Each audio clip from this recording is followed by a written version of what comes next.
Well, as you can see, it's wet, it's windy, it's cold, and it's full of sheep. This is me on the west coast of Ireland.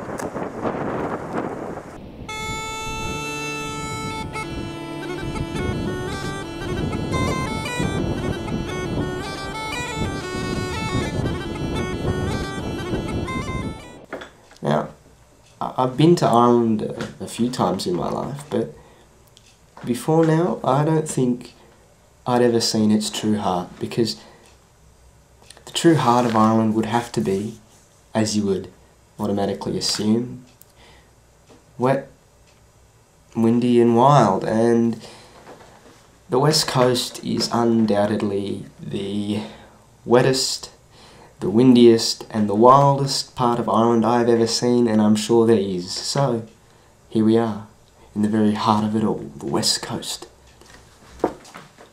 I don't want to perpetuate some ugly stereotype about Irish people, because there's lots out there and hardly any of them are true.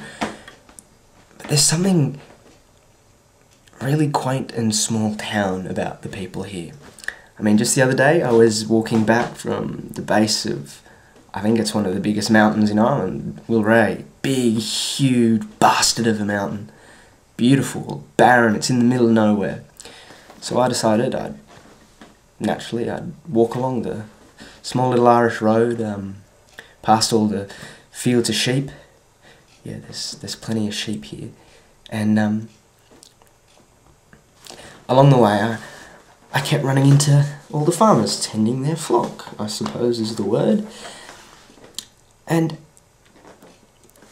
with farmers there's only really two topics of conversation. That is the weather, which is always horrible anyway, and their sheep. Really, honest to God, how much conversational material is there in sheep?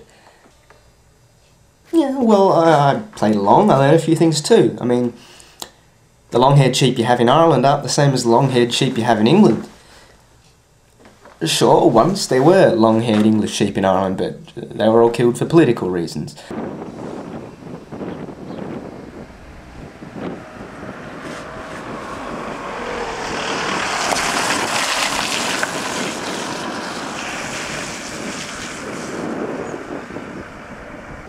I think the story is everyone's a little bit protective of their property here.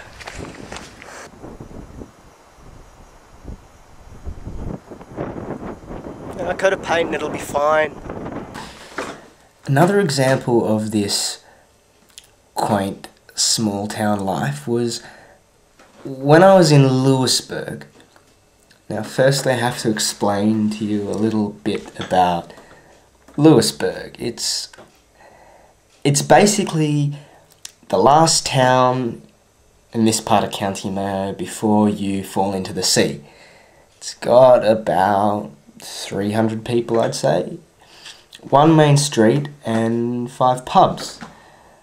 Now, I don't know about that ratio and I'm not going to question it, but I was in one of these 5 pubs enjoying a pint of Guinness, naturally, when a rousing rebel song from the 20s came on the radio. What happened next was a little confronting for me. I know there's a strong sense of nationalism here in Ireland, but it's not everywhere that that sense of nationalism is so potent that it'll actually stop the Irish from drinking. But well, that's exactly what happened in Louisburg that day. All these brave sons of Ireland put down their pints of stout and, in complete silence, generally felt good about sticking one to the English.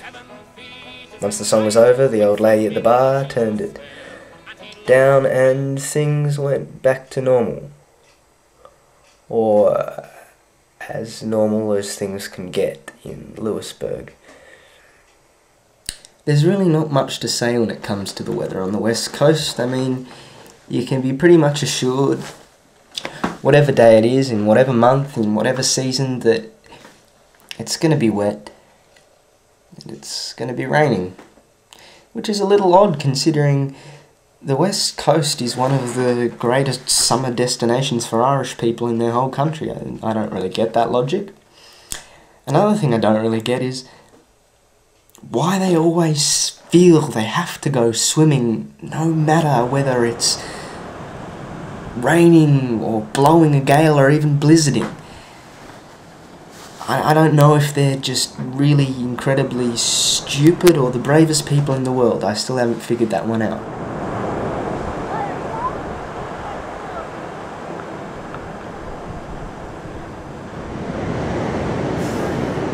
I've absolutely no idea why they feel the need that they have to swim with the Atlantic Ocean. It's like, can't be much more than 8 degrees. It's bloody freezing.